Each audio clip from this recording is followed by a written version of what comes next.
So, how to think like a millionaire business owner. So, ito yung i-share ko sa inyo guys kung ano yung natutunan ko dun sa learning program na ginagawa ko. So, I apologize dun sa time na hindi ako active dun sa group, but kasi I want to learn kasi para ma-share ko sa inyo kung ano yung knowledge na natutunan ko. So, yung how to think like a millionaire business owner. So, how to become ultra clear with your goals, with our goals, how to visualize your goal and manifest it to reality. What are the difference between having a poor mindset versus the rich mindset? So, yung sinasabi nila na rich and successful people knows exactly what they want and when they want to get it. So, ano ibig sabihin nun? Yung mga rich and successful people daw, alam nila yung gusto nila, alam nila kung ano yung goals nila, kung bakit nila ginagawa yung isang bagay, why they are pursuing their dreams. So yung kung magkano ba yung income na gusto nila and when they want to get it. So ano ibig sabihin nun? Kung kailan nila gustong ma-reach yun. So may specific time frame kung kailan, bakit natin kailangan ng may specific time frame kung magkano yung gusto natin kitain at saka kailan. Kasi by knowing kung kailan natin gustong ma-reach yung goal natin, for example, we want to get our goal in 1 year or less, or we want to be successful in 5 years, so we will take massive action depende dun sa time na gusto natin ma-attain. So kung hindi natin nagagawa yon within a period of time, so parang hindi tayo magiging obsessed na gawin yung bagay na yon kasi wala naman tayong inahabol na time. So yun lang yun. So rich and successful people knows exactly what they want and when they want to get it. So if you can't measure it, then it's not a goal, it's just a dream. So yun yung sabi ko kanina na if you can't measure it, then it's not a goal, it's just a dream. Dream lang yon. Kung hindi mo nasusukat kung ano yung gusto mong ma-attain na income, for example, in a year, kung hindi mo na-determine kung hanggang kailan mo siya makukuha, so it is not a goal, it's just a dream. So nangangarap ka lang. So kasi hindi mo alam kung kailan mo siya pwedeng makuha, ano ba yung time frame mo para makuha mo yung goal mo. So dapat nasusukat natin yan. For example, gusto mo bang kumita ng 100,000 in a month? Or gusto mo bang kumita ng 1 million in a year or in 5 years? So depende sa haba o sa iksi ng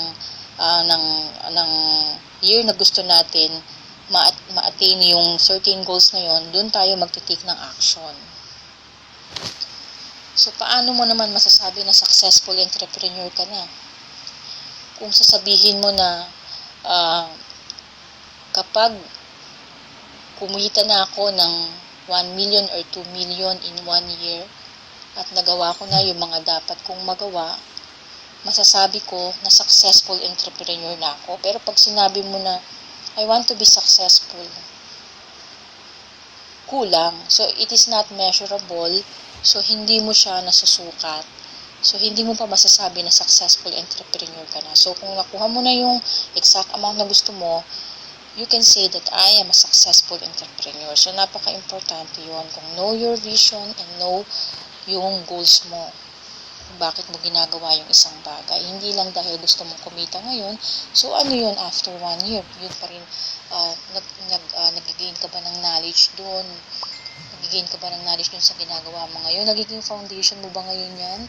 Para pagdating ng 5 years, pwede kang magtayo ng sarili mong business. Think of this, guys, na yung mga owner or yung mga CEO ng certain company ngayon, yung mga internet, yung mga networking or yung kahit anong business ngayon, pag binalikan natin sila kung ano yung mga pinagdaanan nila bago sila nakapagtayo ng sarili nilang businesses either here in the internet, yun yung mga ginawa nila dati na nakapag-build sila ng knowledge and then ng foundation nila.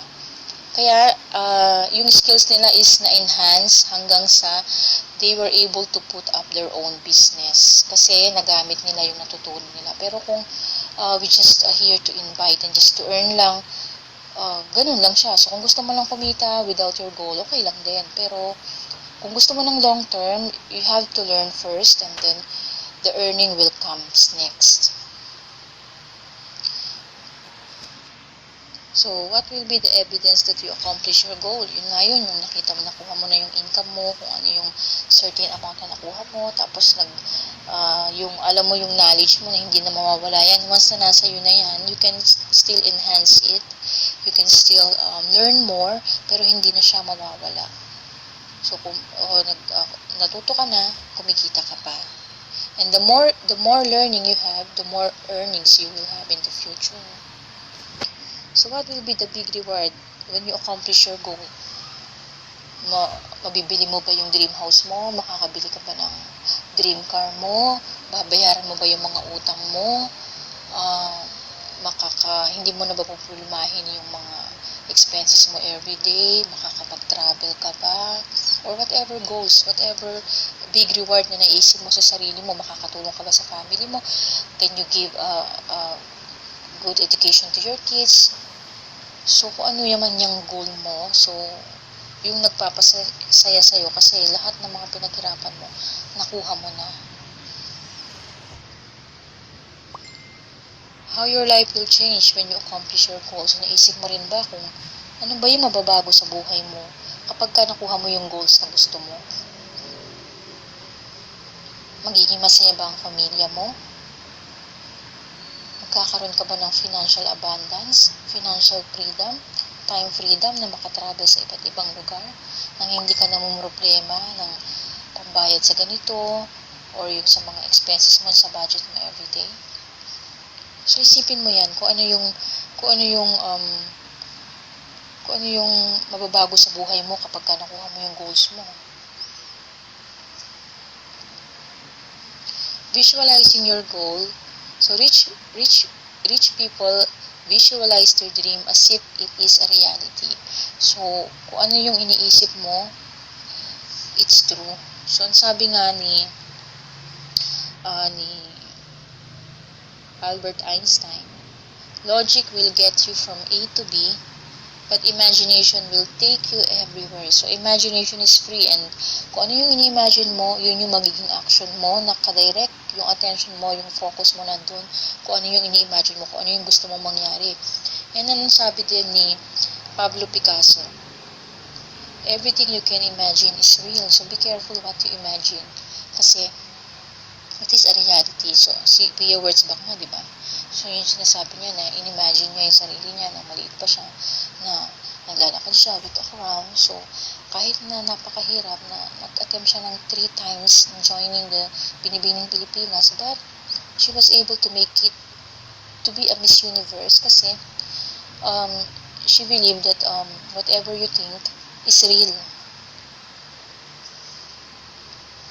So, yun, you have to imagine kung ano yung you have to imagine kung ano ka na after 1 year, kung ano man yung business na ginagawa mo ngayon. You should imagine yourself na na-achieve mo na yung mga goals mo, nabili mo na yung bahay na gusto mo, nabayaran mo na yung mga utang mo, nakapag-travel ka na sa iba't ibang lugar, o kinita mo na yung first million mo in a year or in 5 years. So, whatever it is, you have to imagine. Imagine mo na nagkaroon ka na ng financial abundance, na nangyari na lahat. Andun ka na sa point na nangyari na yan. So, you have to imagine, you have to put yourself in that situation. Because, pag na-imagine mo yung sarili mo na nandun, you will take action para makuha mo yun. Kung ano ba yung mga nagawa mo, ano ba yung mga bagay na ginawa mo, bakit mo na-achieve yun? So, imaginein mo yun. Visualize yourself as if it is a reality. So, ayun muna yon. So, ang next topic ko naman is yung difference between having a poor mindset versus rich mindset. So, napaka-importante na. Before we can, we already visualize, we already imagine. So, napaka-importante rin yung we have to change yung pag-iisip natin and how it will affect yung action na gagawin natin. So, the next video ko is yung tungkol sa difference between having a poor mindset versus the rich mindset. So thank you very much. So I hope nakatulong sa inyo to, and God bless.